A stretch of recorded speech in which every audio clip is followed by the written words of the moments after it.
Time now for your forewarned weather. Good afternoon, Utah. Time is currently 12:42. We continue to track the breaking news of the avalanche in Big Cottonwood Canyon that has currently shut down the road. So this came in from the UDOT Twitter account at 12:26, saying that SR 190 Big Cottonwood Canyon is currently closed. Looks like we do have some snow on the roadways. Our news team is actively working to get you that information, so make sure that you stay tuned on air, online. We'll continue to bring you that information. But in the meantime, if you had any plans to go up Big Cottonwood Canyon into this afternoon, you definitely want to make sure and check the road conditions before you do so. And remember, the traction laws are currently in place for both Big and Little Cottonwood Canyon. Here's what it currently looks like out on I-215. In the meantime, in Salt Lake City, we have a multitude of accidents throughout the Salt Lake Valley and the northern Wasatch Front as that snow continues to fall. But things are really tricky right now along the Wasatch Front when it comes to precipitation type, and all of that is being driven by our temperatures.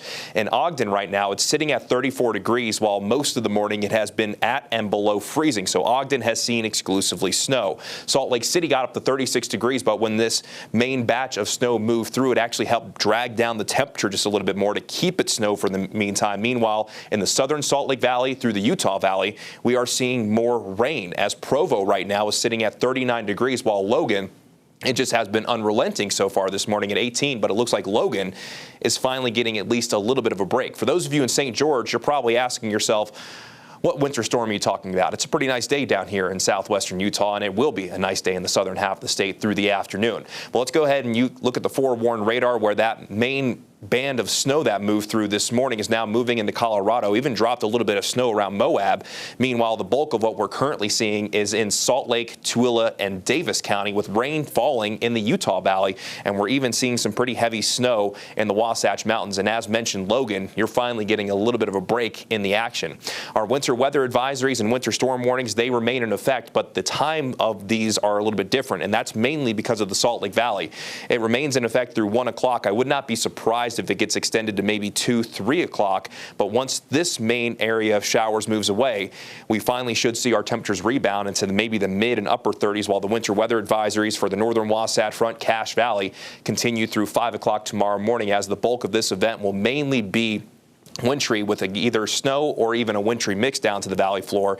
And we also have those same winter weather advisories for the Wasatch Back, the western Uintas, the Wasatch Plateau, Book Cliffs, and the central mountains, while the winter storm warning remains in effect for the Wasatch Mountains until 5 o'clock.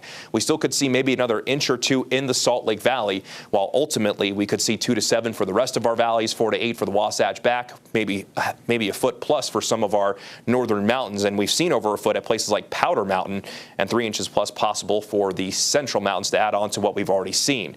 I'd mentioned that in Moab, we have seen some snow. Our skies are now beginning to clear, and it's just leaving behind an absolutely incredible view. Red rock and snow.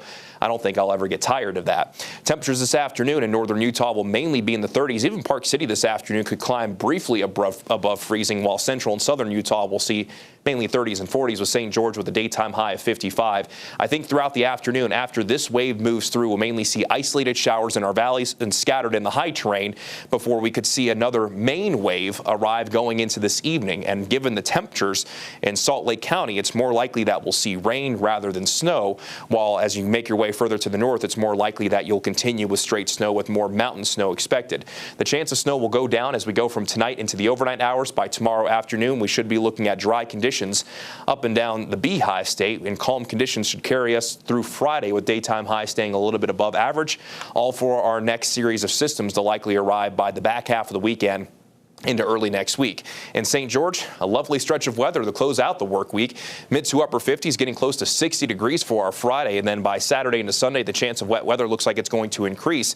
And as we look at the chance for scattered rain showers in St. George, daytime highs come down a little bit, as overnight lows will be right around 40 degrees. Then along the Wasatch Front, rain and snow showers through today, isolated this afternoon, could pick up again going into this evening. Daytime high of 39 in Salt Lake, just a lingering chance early Thursday, but otherwise calm conditions to end the work week. And as we go from this weekend into next week, the chance of wet weather increases once again, but with daytime highs in low to mid 40s, we'll likely be talking about valley rain and mountain snow.